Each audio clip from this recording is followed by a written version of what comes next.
Hello friends, good evening. कैसे हैं आप लोग। प्रीवियस लेक्चर में बात कर रहे थे ब्रिटिश भारत में राज्य व्यवस्था का प्रसार। इसको मैं दो कालखंडों में बात की थी, कंपनी के अधीन और ताज के अधीन। तो कंपनी के अधीन जो भी प्रोविजंस किए गए थे चार्टर एक्ट्स के थ्रू, उसको हमने प्रीवियस लेक्चर में देख लिया था। आज बात करेंगे दूसरे कालखंड की, पीरियड्स की, यानी कि क्राउन के अधीन विकास जो हुआ राज्य व्यवस्था का, पॉलिटी का, उसकी बात आज करेंगे। ठीक है, कितने अधिनियम्स लाए गए। तो सबसे पहले बात करेंगे हम 1857 की क्रांति, जब रिवॉल्यूशन हुआ 1857 का, तो उसके बाद क्या है, ब्रिटिश पार्लियामेंट द्वारा या ब्रिटिश संसद द्वारा क्या है, कई एक्ट्स पारित किए गए। उसमें सबसे पहला एक्ट था भारत शासन अधिनियम।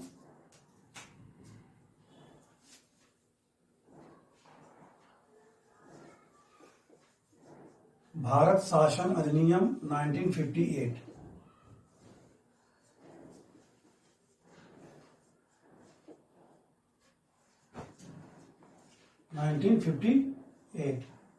ठीक है। प्रीवियस लेक्चर में देखा था कि धीरे धीरे क्या किया गया था, ईआईसी कंपनी का जो व्यापारिक एकाधिकार था वो धीरे धीरे समाप्त कर दिया गया था। ठीक है, प्रशासनिक और वाणिज्यिक कार्यों को अलग कर दिया गया था। लेकिन 1857 की रिवॉल्यूशन के बाद क्या हुआ कि पूर्णतः ईआईसी कंपनी का जो शासन था भारत में, उसको समाप्त कर दिया गया। ठीक है, और जो ईआईसी कंपनी में कोर्ट ऑफ डायरेक्टर्स थे और बोर्ड ऑफ कंट्रोल था, उसे भी समाप्त कर दिया गया। अब शासन व्यवस्था भारत का किसके हाथों में चला गया, ब्रिटिश ताज के, यानी ताज यानी उसमें किंग या क्वीन के। तो हालांकि 1858 में क्वीन कौन थी, महारानी विक्टोरिया। एलिजाबेथ तो 1600 में थी ना, महारानी विक्टोरिया। ठीक है, तो बीओसी, सीओडी और ईआईसी का शासन भारत में क्या है, समाप्त कर दिया गया इस एक्ट के थ्रू। और भारत का शासन किसके हाथों में चला गया, महारानी विक्टोरिया के हाथों में। ठीक है, इस एक्ट को act for the better government for India, यानी भारत के लिए अच्छे शासन का अधिनियम भी कहते हैं। क्यों? क्योंकि प्रशासनिक मशीनरी में क्या है, इसका उद्देश्य क्या था कि जो प्रशासनिक मशीनरी है भारत में, उसमें सुधार। ठीक है, तो महारानी विक्टोरिया के हाथों में शासन जाने के बाद और ईआईसी कंपनी का शासन समाप्त करने के बाद जो प्रोविजंस किए गए उसकी बात करेंगे। अब तक जो गवर्नर जनरल था भारत का, गवर्नर जनरल, ठीक है, तो जो फर्स्ट पॉइंट बात की गई, भारत का जो गवर्नर जनरल था, ये पद नाम समाप्त करके क्या किया गया, भारत का वायसराय। ठीक है, भारत का वायसराय पद सृजित किया गया। ठीक है, इस पद को समाप्त करके क्या किया गया, भारत का वायसराय पद सृजित किया गया। और यह क्या था, प्रत्यक्ष रूप से ब्रिटिश ताज का प्रतिनिधि होता था, या सगे संबंधी कह सकते हैं। ओके, और भारत के प्रथम वायसराय कौन बने, जो 1857 क्रांति के समय ही थे, क्या, लॉर्ड कैनिंग। ठीक है, लॉर्ड कैनिंग। इसके बाद एक और पद का सृजन किया गया, इसका भारत के सचिव का, या भारत के राज्य सचिव।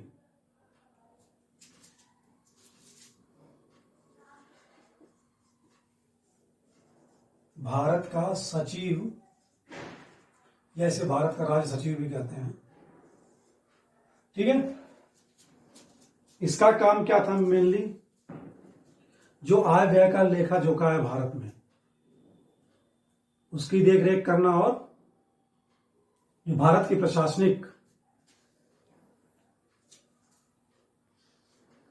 व्यवस्था का क्या है,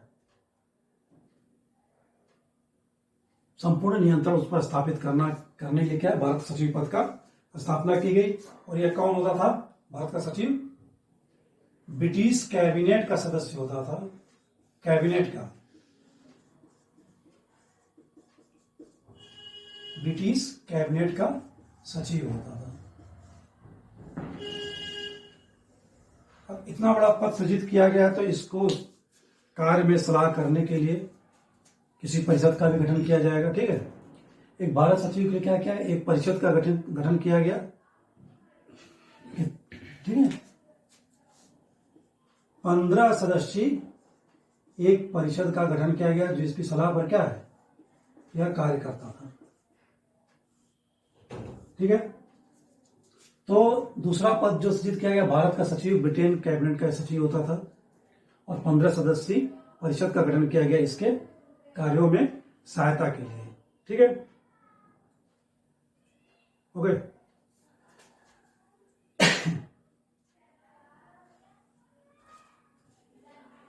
भारत का सचिव जो था, भारत और ब्रिटेन में मुकदमा करने का अधिकार जो था इसी परिषद को दिया गया। ठीक है, किसी मामले में अगर कोई मुकदमा करना है इंडिया में या इंग्लैंड में तो किसके माध्यम से होता था, भारत सचिव के परिषद के माध्यम से या भारत सचिव। ठीक है, हालांकि इसके अगेंस्ट भी क्या है, मुकदमा किया जा सकता था। अगर इसके कार्यों से अगेंस्ट कोई मामला है तो क्या है, न्यायालय में इसके अगेंस्ट भी मुकदमा दायर किया जा सकता था। ठीक है, तो ये दो पद हो गए, भारत का वायसराय और भारत का सचिव 1958 भारत शासन अधिनियम के तहत। ओके, और क्या प्रोविजंस किए गए,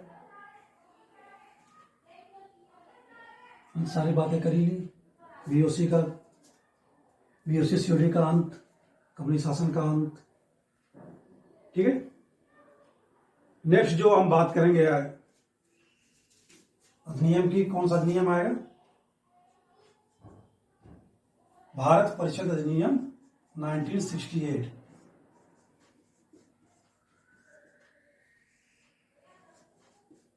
68 में 61, 1961 भारत परिषद अधिनियम 1961। तो इस अधिनियम के तहत क्या प्रोविजंस किए गए, पहली बार क्या किया गया, विधान परिषद को स्वीकार किया गया। ठीक है, विधान परिषद का स्वीकार किया गया और इस प्रोविजन के तहत क्या किया गया, 3 प्रेसिडेंसी जैसे बंगाल, पंजाब और उत्तर पश्चिम सीमा प्रांत। ठीक है, उत्तर पश्चिम सीमा प्रांत यानी पाकिस्तान अफगानिस्तान वाला एरिया। ठीक है, यहां विधान परिषद का गठन किया गया 1862 में। तो पहला प्रोविजन जो किया गया, पहली बार विधान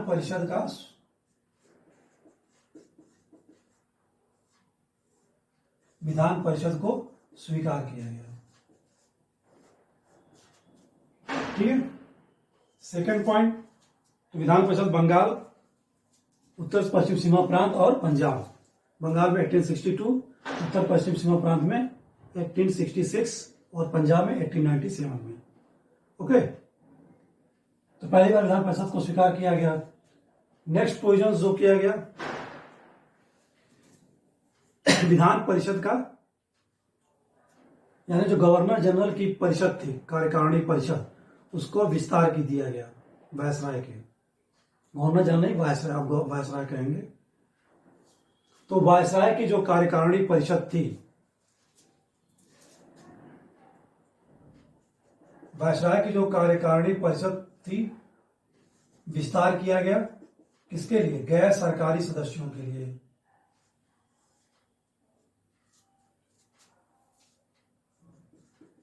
गैर सरकारी सदस्यों के लिए। तो वायसराय की कार्यकारिणी परिषद का विस्तार किया गया किसके लिए, गैर सरकारी सदस्यों के लिए। इसमें भारतीयों को क्या है, वायसराय द्वारा नामांकित किया जाना था। ऐसा प्रोविजंस किया गया 1961 द्वारा। भारतीयों को। तो ऐसे नामांकित होने वाले पहले 3 व्यक्ति कौन थे वायसराय द्वारा गैर सरकारी सदस्य के रूप में कार्यकारिणी परिषद वायसराय में? सबसे पहले सर दिनकर राव थे, बनारस, हाँ? महाराजा ऑफ बनारस। हाँ, बनारस के राजा और पटियाला के महाराजा और सर दिनकर राव, 3 लोग थे। ठीक है, सेकंड प्रोविजन हो गया परिषद का विस्तार। तीसरी जो प्रोविजन किया गया, प्रांतीय स्वायत्तता की बात की गई।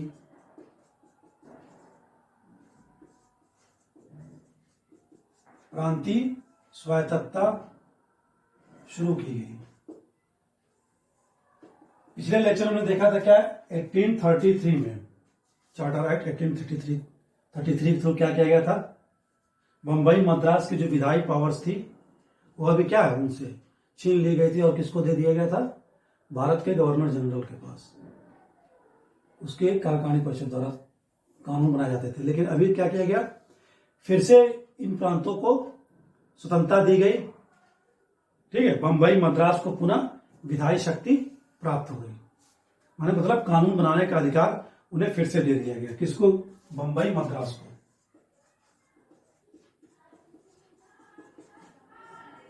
विधायी शक्ति प्राप्त यानी कानून बनाने की शक्ति प्राप्त।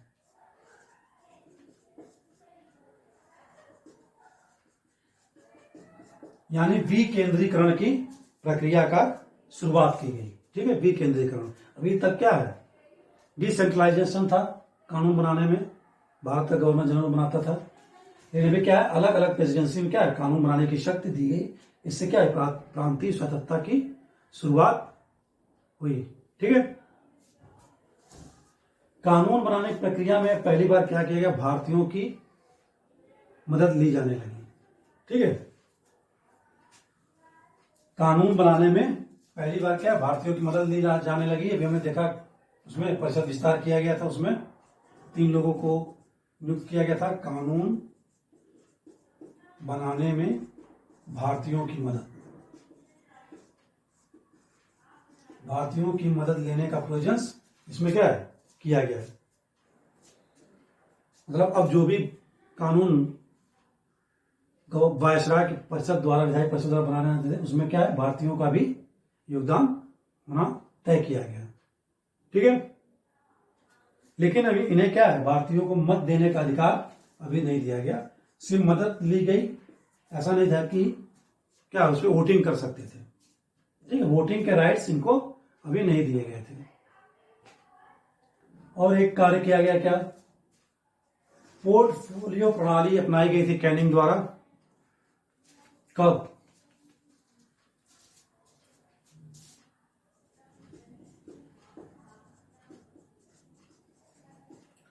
पोर्टफोलियो प्रणाली को इस एक्ट के तहत क्या की मान्यता दी गई। 1859 में पोर्टफोलियो प्रणाली शुरू की गई थी, किसके द्वारा, कैनिंग द्वारा। क्या होती है पोर्टफोलियो कैनिंग प्रणाली? कि गवर्नर जनरल जो वायसराय के कार्यकारिणी परिषद के सदस्य थे, ठीक है, एक सदस्य या अधिक एक सदस्य क्या था, किसी एक या अधिक विभाग, सरकारी विभागों का क्या है, प्रभारी बनाया जा सकता था। ठीक है, जैसे आज भी है, अश्विनी वैष्णव क्या है, कई मंत्रालयों के क्या है, प्रभारी हैं। ठीक है, जैसे अश्विनी वैष्णव इसमें क्या क्या है, रेल मंत्री भी हैं, आई थिंक आईटी सेक्टर के भी मिनिस्टर हैं। ठीक है, तो बात की गई जो वायसराय के कार्यकारिणी परिषद का कोई सदस्य है, वह एक या एक से अधिक सरकारी विभागों का क्या है, प्रभारी बनाया जा सकता था। यही थी पोर्टफोलियो प्रणाली जो लाई गई थी कब, 1859 में कैनिंग द्वारा। और इसी को क्या है, मान्यता दे दी गई भारत परिषद अधिनियम 1961 के तहत। और इसमें एक प्रोविजन किया गया कि वायसराय को अध्यादेश जारी करने की शक्ति दी गई अपने कार्यकारिणी परिषद की अनुमति के बिना। ठीक है, तो जो छठा प्रोविजन किया गया वह यह था कि वायसराय क्या कर सकता था? अध्यादेश जारी कर सकता था।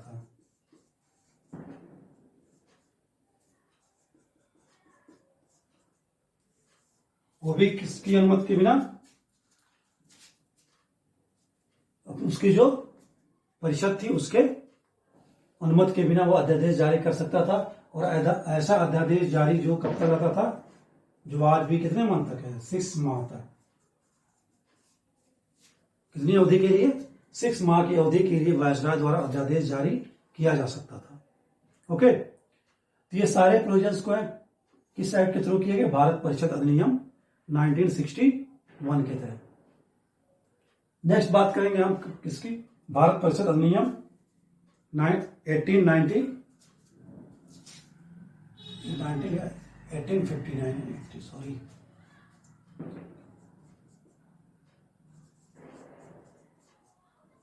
भारत परिषद अधिनियम 1892। ठीक है, तो भारत परिषद अधिनियम 1892 के तहत क्या प्रोविजंस किए गए? विधान परिषद के कार्यों में क्या है? वृद्धि की गई। ठीक है, यानी कि जो प्रांतीय विधान परिषद थे वो क्या कर सकते थे? बजट पर बहस कर सकते थे, प्रश्न कर सकते थे और प्रश्न का उत्तर भी दे सकते थे। ठीक है, किसका उत्तर?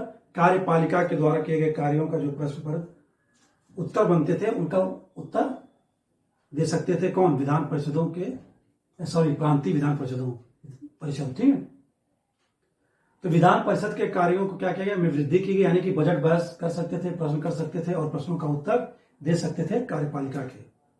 ठीक है, सबसे मेन चीज इसमें अप्रत्यक्ष चुनाव का सिद्धांत लागू किया गया। यानी पहला तो विधायी कार्यों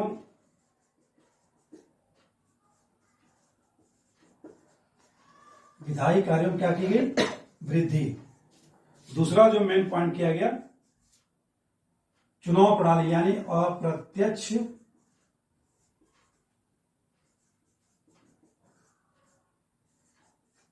चुनाव प्रणाली का सिद्धांत क्या है? लागू किया गया। कहां पर लागू किया जाएगा अप्रत्यक्ष चुनाव प्रणाली?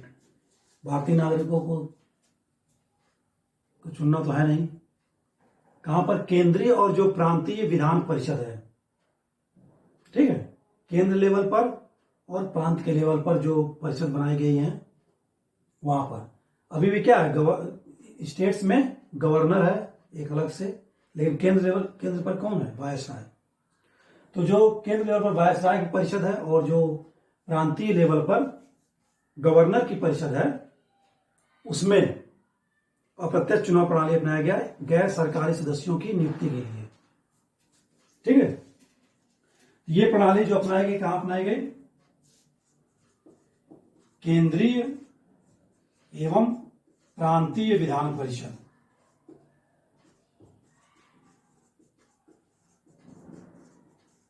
विधान परिषद में किसकी नियुक्ति के लिए?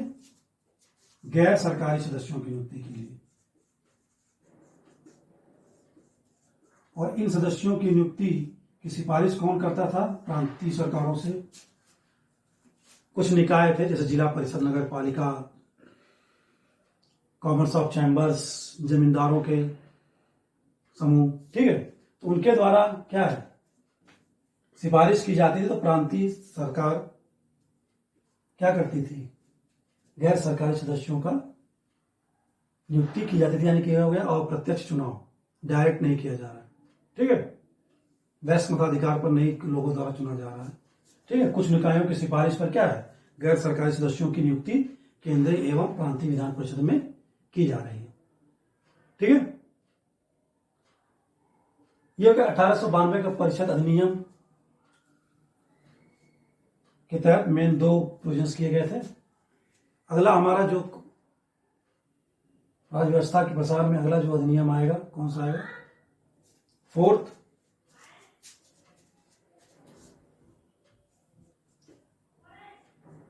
भारत शासन अधिनियम 1961।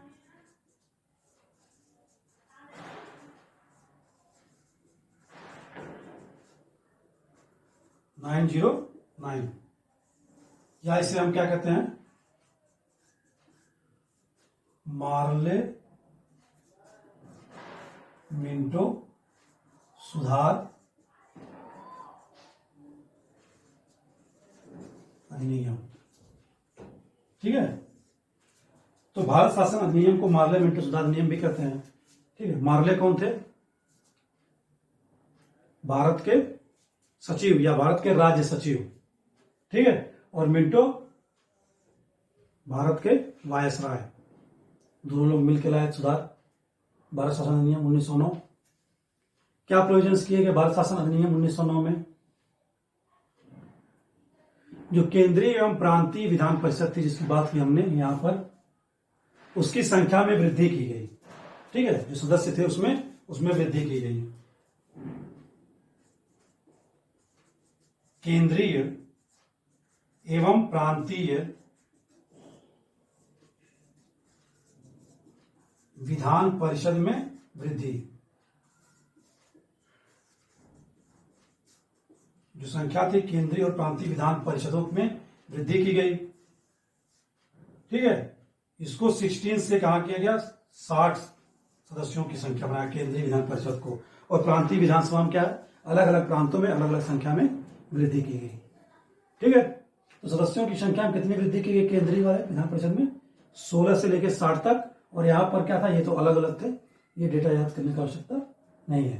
ठीक है, पहला प्रोविजंस यही किया गया। केंद्रीय लेवल पर वायसराय की परिषद और प्रांतीय लेवल पर गवर्नर की परिषद। ठीक है, नेक्स्ट जो प्रोविजंस किया गया,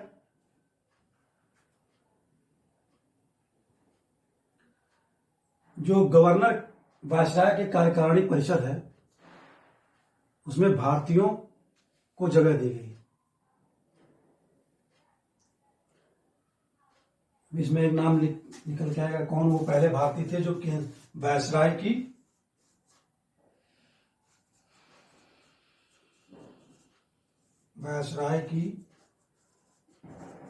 कार्यकारिणी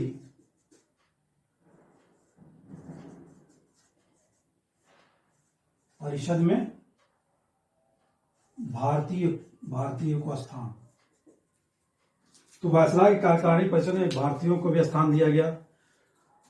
और ऐसे पहले कौन सदस्य थे जो भारत वायसराय की कार्यकारिणी परिषद में नियुक्त हुए एज ए लॉ मेंबर, यानी विधि सदस्य के रूप में? एसपी सिन्हा, सत्येंद्र प्रसाद सिन्हा, जो आगे चलकर क्या हुए, बिहार के गवर्नर भी बने 1920 में, 1919-1920 में। कौन थे वो? सत्येंद्र प्रसाद सिन्हा, यानी एसपी सिन्हा। ठीक है, लॉ मेंबर, विधि सदस्य के रूप में उन्होंने क्या किया, कार्यकारिणी परिषद में क्या स्थान ग्रहण किया। ठीक है, थर्ड पॉइंट क्या किया गया, थर्ड प्रोविजंस क्या थे भारत शासन अधिनियम 1909 में? अब भारतीयों की सहायता ली जाएगी किसमें? विधि निर्माण तथा प्रशासन दोनों में, और उन्हें क्या दिया जाएगा, प्रतिनिधित्व प्रदान किया जाएगा। और यह प्रतिनिधित्व कहां से आएगा? Presidency corporation, commerce of chambers, university से, जमींदारों के परिषद से। तो तीसरा क्या है,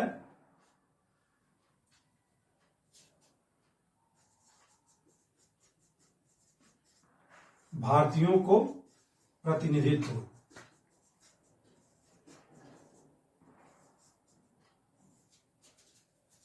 भारतीयों को प्रतिनिधित्व किसमें दिया जा रहा है? विधि निर्माण में, लॉ फॉर्मेशन में, और प्रशासन दोनों में। ठीक है, और इनका जो चुनाव होना था कहां से? जो प्रेसिडेंसी कॉर्पोरेशन बनाई थी, या चैम्बर ऑफ कॉमर्स थे, विश्वविद्यालय जितने थे, जमींदारों के लिए जो अलग से प्रतिनिधित्व, वो अपने अपने क्या है, प्रतिनिधि के थ्रू क्या विधि निर्माण और प्रशासन में क्या सहयोग देते थे। ठीक है, ये प्रोविजंस हो गया इसमें। जो इसकी खास प्रोविजंस है 909 का, वो क्या है, सांप्रदायिकता। फेमस सांप्रदायिकता के आधार पर क्या है, पृथक निर्वाचन प्रणाली दी गई किसे? मुस्लिमों के लिए, मुस्लिम वर्ग के लिए, यानी कि सांप्रदायिकता की शुरुआत अब यहां से होगी। सांप्रदायिकता के आधार पर पृथक निर्वाचन प्रणाली,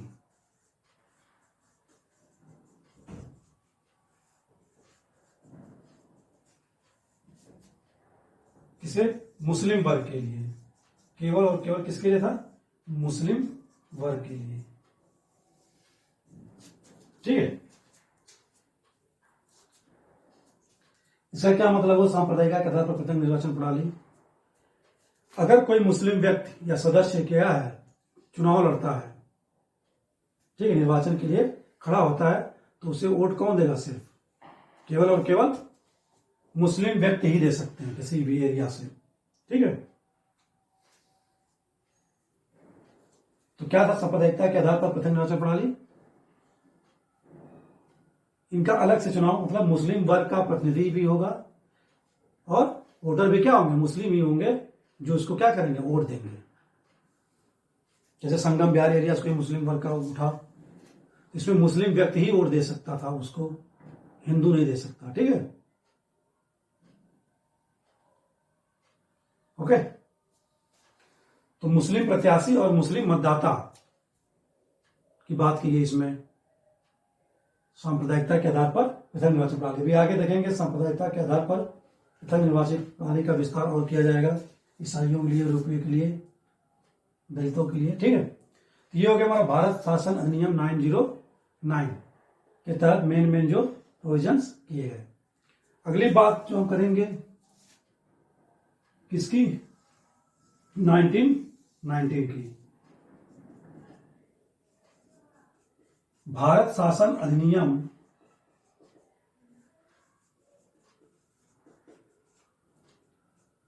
1990। ठीक है, इसे किस नाम से जानते हैं? किस सुधार के नाम से? मॉन्टेग्यू चेम्सफोर्ड सुधार अधिनियम। ठीक है, मॉन्टेग्यू चेम्सफोर्ड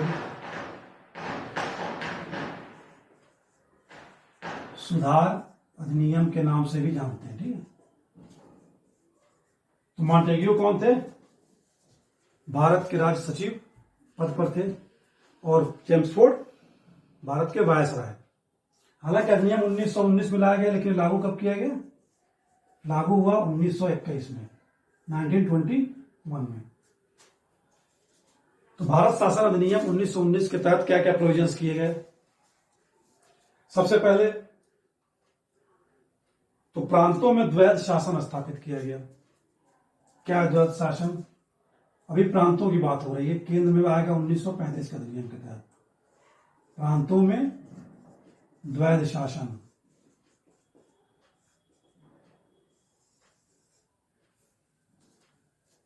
प्रांतों में द्वैध शासन से मतलब क्या है? Dyarchy rule.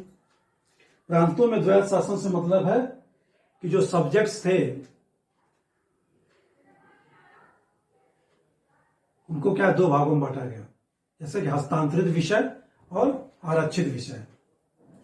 हस्तांतरित विषय मतलब जिसका स्थानांतरण किया गया, क्या प्रांतीय सरकार द्वारा उस पर कानून बनाया जाएगा, कार्य किए जाएंगे, यानी कि मंत्रियों के थ्रू। ठीक है, तो हस्तांतरित सब्जेक्ट में रखेगा शिक्षा, कृषि, स्वास्थ्य और स्थानीय स्वशासन। ठीक है, तो हस्तांतरित विषय के थ्रू क्या? शिक्षा, कृषि, स्वास्थ्य और स्थानीय स्वशासन प्रांतों को दिया गया, लेकिन क्या है? मंत्रियों की सलाह पर क्या है? गवर्नर, प्रांत का जो गवर्नर था वह उस पर कानून बनाता था। ओके, हालांकि हस्ताक्षर उसका लास्ट में उसी का होता था, तभी वो क्या है? लागू होते थे। और आरक्षित विषय जो प्रांत के गवर्नरों के लिए रखा गया, और वह प्रांत के गवर्नर और उसकी जो कार्यपालिका परिषद थी उसकी सहायता से वह कार्य करता था, गवर्नर जनरल। जैसे वित्त हो गया, जेल हो गया, कानून हो गया, कानून व्यवस्था हो गई, और पुलिस। तो जो मेजर सब्जेक्ट थे उसको क्या किया गया? आरक्षित किया गया गवर्नर जनरल और उसकी कार्यकारिणी परिषद के लिए। ठीक है, तो इस तरह क्या केंद्र में क्या दिख रहा है, डायआर्की रूल दिख रहा है, यानी कि द्वैध शासन, दो तरह से शासन प्रांतों में क्या है, चलाया जा रहा है। ठीक है, नेक्स्ट जो प्रोविजंस किए गए वो कौन से थे?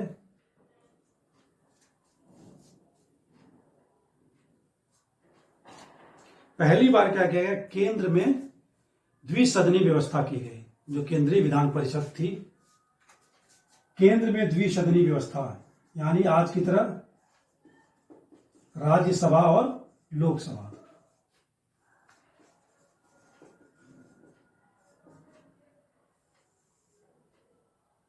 ठीक है, सेंट्रल लेवल पर क्या किया गया, दो सदन, टू हाउसेस का सिस्टम क्या गया, व्यवस्था की गई, यानी कि जैसे राज्यसभा या लोकसभा। और नेक्स्ट प्रोविजंस क्या किए गए इस अधिनियम के थ्रू 1993, प्रांतों को स्वायत्तता दी गई। फिर बात आ गई क्या, प्रांतीय स्वायत्तता की, यानी प्रांतों को स्वायत्तता किस चीज में? अभी तक क्या है, प्रांतों के लिए बजट कौन पेश कर रहा था, कौन बना रहा था बजट? भारत का वायसराय और उसकी कार्यकारिणी परिषद। लेकिन प्रांतों को बजट बनाने की क्या है, स्वतंत्रता दी गई। अब बजट कौन बनाएगा, गवर्नर और उसकी कार्यकारिणी परिषद, और केंद्र में क्या है, प्रांतों के मिनिस्टर जो मंत्री थे। ओके, तो बजट और कानून दोनों के लिए बनाने की अधिकार किसे दिया गया, प्रांतों को।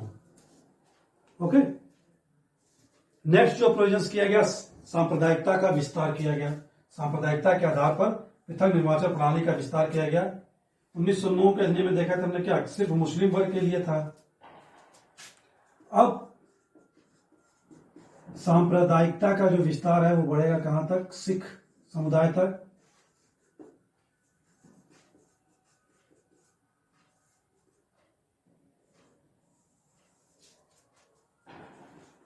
सिख, भारतीय ईसाई, जो भारतीय हैं, जो भारत में रह रहे हैं, ठीक है, और आंग्ल भारतीय,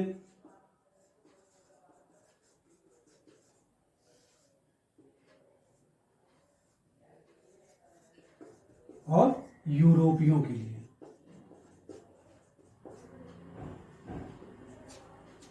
तो सांप्रदायिकता के आधार पर जो पृथक निर्वाचन की प्रणाली थी वो क्या, चार समुदाय के लिए और क्या की, बढ़ा दी गई। मुस्लिमों के साथ साथ सिख, भारतीय ईसाई, आंग्ल भारतीय और यूरोपीय नागरिकों के लिए।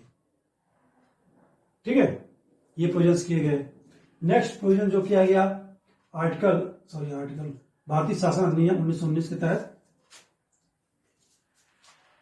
क्या था कि सीमित लोगों को मताधिकार दिया गया,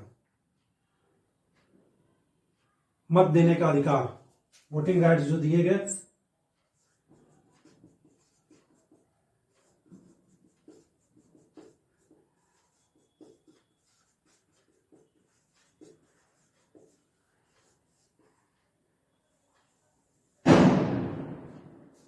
सीमित लोगों को मताधिकार दिया गया, किस बेस पे?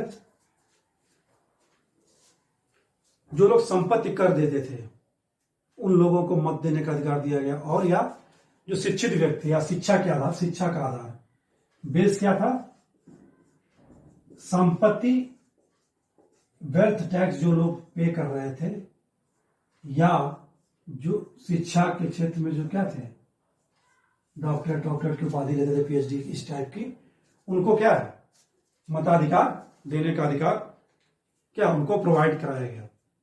इसके थ्रू क्या है, प्रोविजंस किया गया भारत शासन अधिनियम 1919 के थ्रू। ठीक है,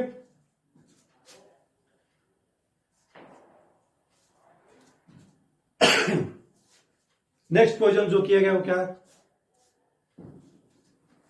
उच्चायुक्त। भारत के लिए क्या किया गया, हाई कमिश्नर,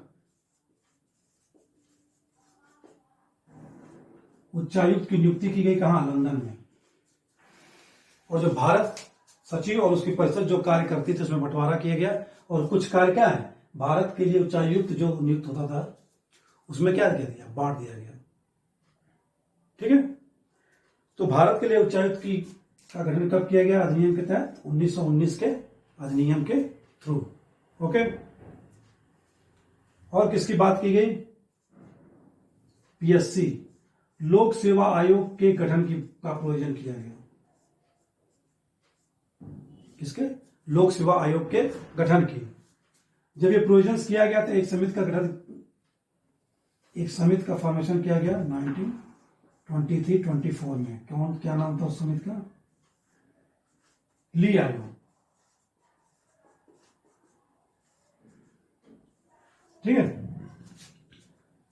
लोक सेवा आयोग गठन की बात का प्रोविजंस किया गया, तो उसके लिए क्या किया गया, 1923-24 में ली आयोग का गठन किया गया।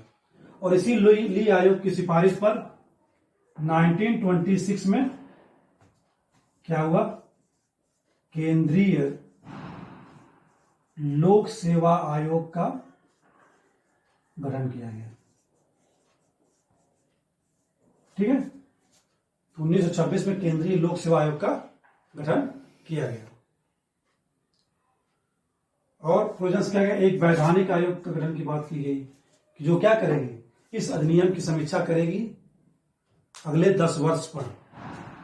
वैधानिक आयोग, तो वो आयोग कौन सा था, बना लास्ट में 2 साल पहले ही। एक वैधानिक आयोग का गठन की बात की गई कि क्या करेगी 10 साल बाद वैधानिक आयोग का गठन किया जाएगा और वे इस अधिनियम के क्या करेगी, समीक्षा करेगी 10 वर्ष बाद। तो कौन कमीशन आया 1927 में, साइमन कमीशन। इसी कमीशन के विरोध करते हुए लाला लाजपत राय की मृत्यु हुई थी लाठीचार्ज में। ठीक है, हालांकि 2 वर्ष पहले ही लाया गया था। साइमन कमीशन ने क्या किया, 1930 में रिपोर्ट दी अपनी। तो उसने बात की कि ब्रिटिश भारत को मिलाकर क्या किया जाए, एक संघ बनाया जाए, यह सिफारिश दी। और जो द्वैत शासन प्रणाली चल रही है उसको भी जारी रखा जाए, प्रांतों में जो सरकारों की व्यवस्था की गई उसे भी जारी रखा जाए। ठीक है, और जो सांप्रदायिकता के आधार पर निर्वाचन प्रणाली चल रही है उसे भी क्या है, जारी रखा जाए। ये सब सिफारिशें किसकी थी, साइमन कमीशन की 1930 में। ठीक है, इसकी सिफारिश पर विचार करने के लिए क्या हुआ, ब्रिटिश सरकार द्वारा 3 गोलमेज सम्मेलन आयोजित किए गए लंदन में 1930 में, 31 में, 32 में। ठीक है, और संवैधानिक सुधारों से रिलेटेड सुधार के लिए क्या किया गया, श्वेत पत्र जारी किया गया। और उसी की सिफारिश पर, साइमन कमीशन की सिफारिश और संवैधानिक सुधारों पर जो रिपोर्ट तैयार की गई उसी के लिए क्या लाया गया, नेक्स्ट भारत शासन अधिनियम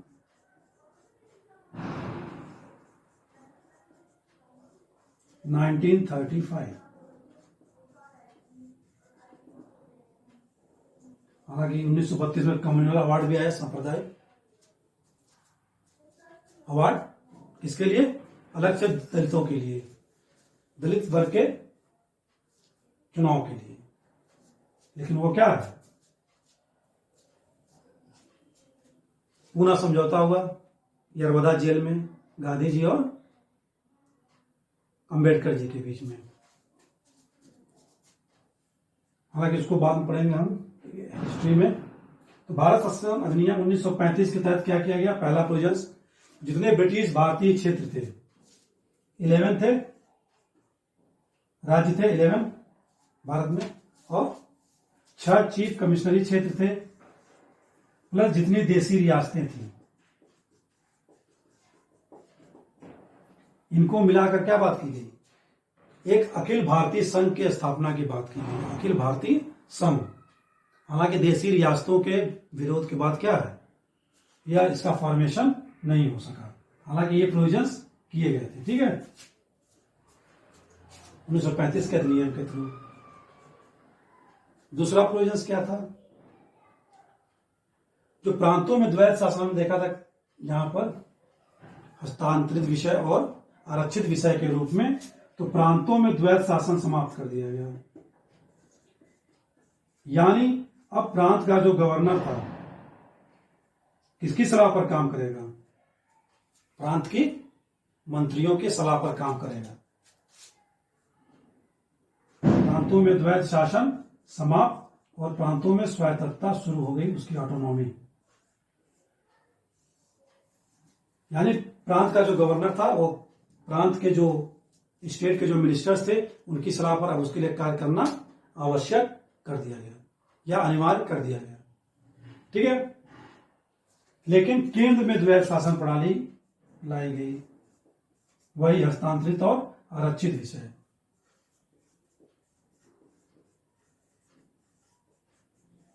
केंद्र में द्वैत शासन प्रणाली। हालांकि ये भी प्रोविजंस क्या हुआ, लागू नहीं हो सका। हालांकि इसमें प्रोविजंस थे केंद्र में द्वैत शासन प्रणाली के। ठीक है, अब जो बात और नेक्स्ट प्रोविजंस क्या किए गए इसमें, सांप्रदायिक जो प्रतिनिधित्व हम देख रहे थे उसका भी क्या है, विस्तार किया गया।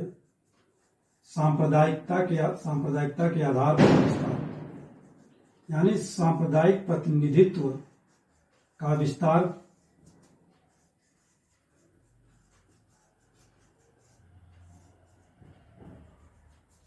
किस पर किया जाएगा? मुस्लिम हो गए, सिख हो गए, भारतीय ईसाई हो गए, यूरोपीय हो गए, आंग्ल भारतीय हो गए, अब दलित वर्ग। यहां प्रतिनिधित्व की बात हो रही है, ना कि अलग से चुनाव की। ठीक है, ये सब क्या है, पृथक निर्वाचन प्रणाली के तहत है। दलित महिलाओं को भी प्रतिनिधित्व दिया जाने लगा, और श्रमिक वर्ग के लिए, ये क्वेश्चन पूछा हुआ किसमें, एमपीपीसीएस में। और श्रमिक वर्ग, मजदूर वर्ग, ये क्वेश्चन आया हुआ है एमपीपीएससी में। ठीक है, तो सांप्रदायिक प्रतिनिधित्व का विस्तार किया गया दलित, महिला और श्रमिक वर्ग के लिए। ओके, नेक्स्ट प्रोविजंस क्या थे इसमें? 3 संस्थाएं जो हम लोग देखते हैं आज, कौन कौन से? संघीय न्यायालय, हालांकि इसको समाप्त कर दिया था 1950 में, फिर सुप्रीम कोर्ट की स्थापना की गई थी। तो संघीय न्यायालय की स्थापना की बात की गई। इसका फॉर्मेशन कब हुआ था? 1 अक्टूबर 1937 में। और संघ लोक सेवा आयोग के, यहां क्या था, 1926 केंद्रीय लोक सेवा आयोग थी, लेकिन अब क्या है, संघ लोक सेवा आयोग के गठन की बात की गई। संघ लोक सेवा आयोग और RBI, reserve bank of India, 3 संस्थाओं के क्या है, गठन का प्रोविजंस किया गया। भारत शासन अधिनियम 1935 के तहत। ठीक है,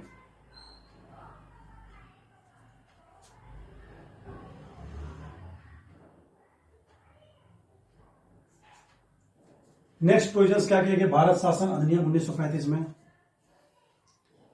वर्मा को क्या है, वर्मा यानी म्यांमार, आज का म्यांमार, पहले क्या कहते थे उसको, वर्मा, भारत से अलग कर दिया गया, अलग देश, भारत से अलग हुआ कब? ईयर्स पूछे क्वेश्चन में तो 1937 में। प्रोविजंस था 35 के अधिनियम में, लेकिन अलग कब किया गया? 1937 में। और 2 नए प्रांत बनाए गए, कौन कौन से? बीपीएससी में कई बार पूछ चुका है। बिहार से अलग करके उड़ीसा। ठीक है, पहला जो बना उड़ीसा 1936 में, और एक और प्रांत बनाया गया बम्बई, सिंध। ठीक है, तो 1936 में 2 नए प्रांत बनाए गए, उड़ीसा और सिंध। और वर्मा को भारत से अलग कर दिया गया 1937 में, अधिनियम 1935 के तहत। तो इतने सारे प्रोविजंस जो हैं किसके तहत किए? भारत शासन अधिनियम 1935 में। लास्ट अधिनियम जो बात करेंगे हम, इससे क्या है, भारत को स्वतंत्रता मिली, यानी कि भारत स्वतंत्रता अधिनियम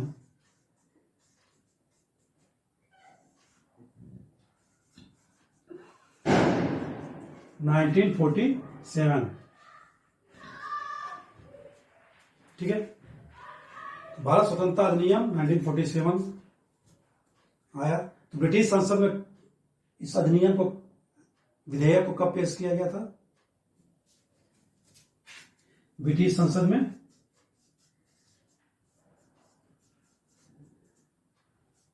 4 जुलाई 1947 को। ठीक है, पेश हुआ। पास कब हुआ? पास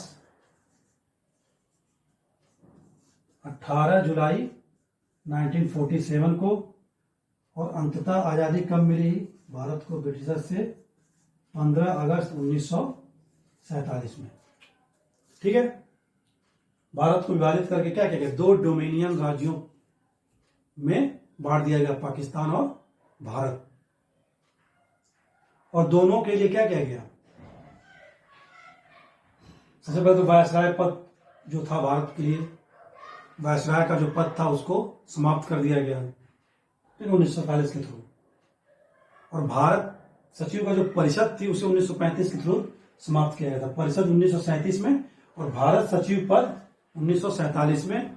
ठीक है, अब फिर से क्या किया गया? एक दोनों डोमिनियन स्टेट्स के लिए गवर्नर जनरल की नियुक्ति की गई। जो कौन नियुक्ति करता था? ब्रिटिश शासक। तो यहां का ब्रिटिश शासक कौन था? किस कैबिनेट की सलाह पर? दोनों डोमिनियन स्टेट्स की सरकारों के कैबिनेट की सलाह पर ब्रिटिश शासक द्वारा क्या है? गवर्नर जनरल की नियुक्ति की गई। तो भारत का पहले लास्ट लॉर्ड माउंटबेटन। ठीक है, फिर स्वतंत्र भारत के पहले श्री राजगोपालाचारी। तो दोनों डोमिनियन के लिए गवर्नर जनरल की नियुक्ति कर दी गई, जो क्या काम करे? आगे इनके संवैधानिक सुधारों से रिलेटेड।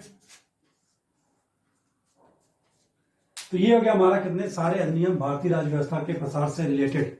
ओके, तो भारतीय संविधान से रिलेटेड जितने प्रोविजंस थे राज्य व्यवस्था के प्रचार में, हमने 2 क्लास में कवर कर लिया है। नेक्स्ट क्लास में हम बात करेंगे किसकी? किसी अलग नेक्स्ट टॉपिक्स की। आज के लिए इतना ही। नमस्कार, शुभ रात्रि।